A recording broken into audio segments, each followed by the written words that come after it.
Okay, Nick Collier, and it's story time again. It's been a long time since I've done one, and I've had several people, send me notes and say, "Hey, what happened to story time?" Well, I'm back. Who knows how many times I'm back, but I'm back for this one. And this event took place, oh, I don't know, 15 or so years ago, and I had just built my shop, and it had a dirt floor, and but there was some major tools in there, and we were able to to I was able to do some work, and one of my friends, Zoe,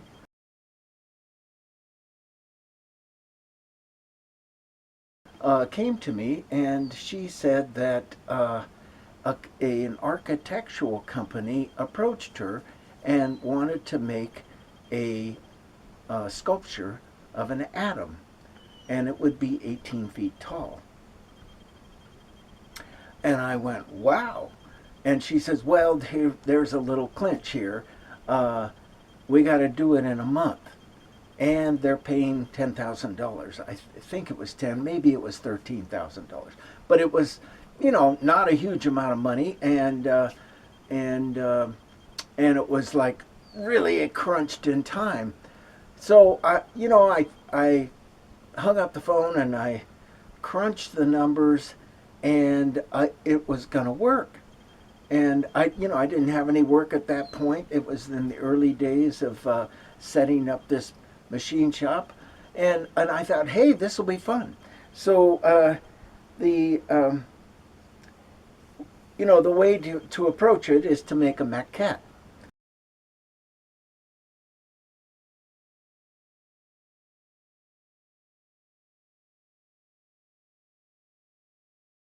And they wanted a carbon atom which has six, I believe it's six electrons going around it, and each of the hoops was going to be about 12 feet. So I just went up to the shop and built something real quick in welding rod, and that's this piece here. And we sent it to the architectural company, and they just loved it. They went, "Oh yeah, this is exactly what we want," and they said, "Okay, can you do it?" And we said, "Fine."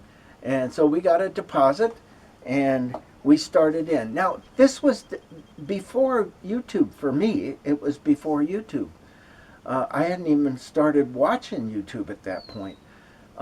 So basically, we took a bunch of snapshots throughout the process. And so what you're going to see is these snapshots as I'm telling the story.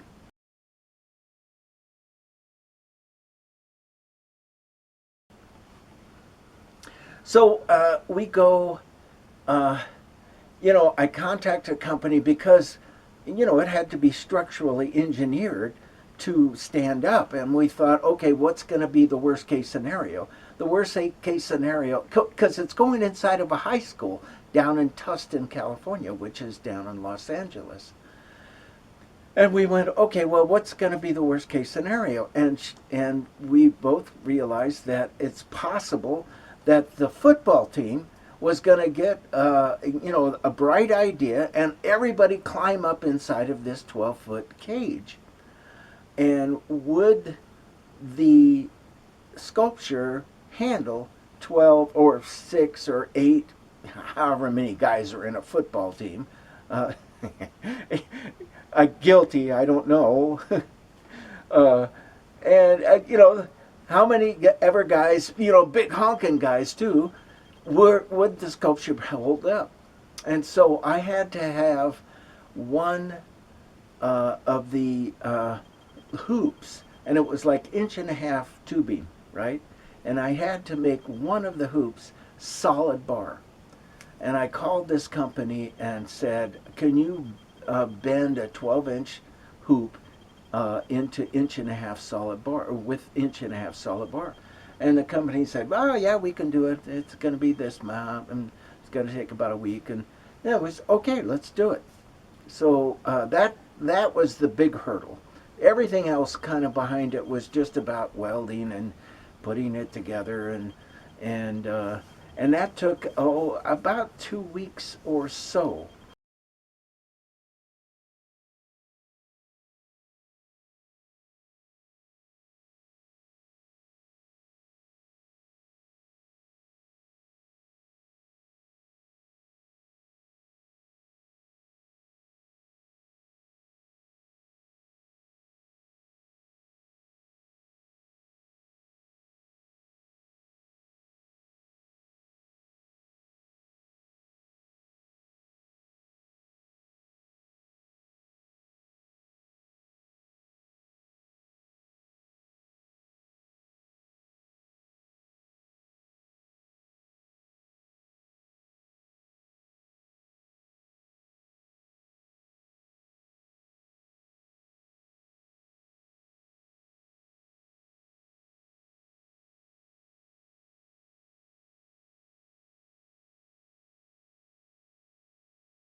And it turned out that I was having there was a gallery in town at the time, and uh, we were having a showing at this gallery. So, so just about the time we finished this project.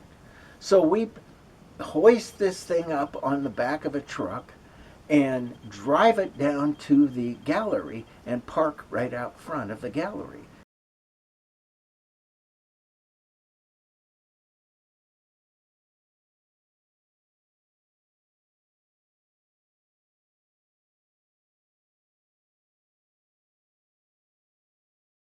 With this, it's probably at that point on the truck bed, it was standing 18 feet off the ground. So it was quite a draw for the local people. So then, we did the event that evening, and the next morning, Barbara and I and Zoe pile in the truck, and we drive to Tustin, California.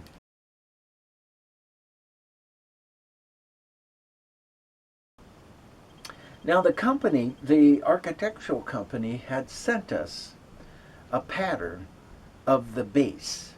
Now, the base was a triangular kind of a concrete structure that had, probably this much of a platform on the top of it.